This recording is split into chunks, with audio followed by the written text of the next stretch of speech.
So this is how to make a hexahexaflexagon.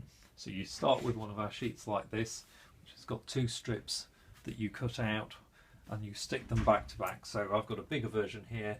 This is one side, and what you need is to stick the two together so that you've got the two sides stuck together into a single sheet with flap 2 at one end and flap 1 at the other end.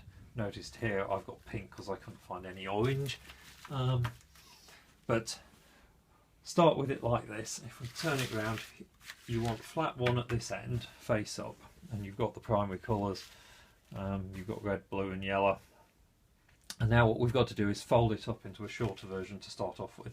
So if you just turn it over, there's two purple at this end, and if what you do is fold the purple onto the purple to start it, you start to turn it into a bit of a hexagon shape. Actually what you're then doing is just folding the colour onto the same colour and making a shorter strip, round and round and round, and tucking under and round and tucking under and tucking under, and you should have done like that with flap 1 still sticking out at that end and flap 2 underneath at the other end.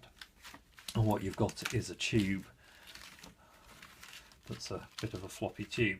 And now we've got to do another set of folding, more or less the same thing, but this time we're trying to turn it actually not into a strip but into a hexagon. So now we've got the two blues.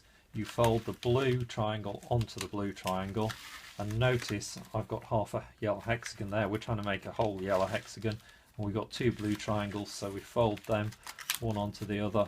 We've almost got our yellow hexagon. We fold the last one on, and that leaves flap 2 and flap 1, which are going to be stuck together, but what we don't want to do is just fold it over and stick them together.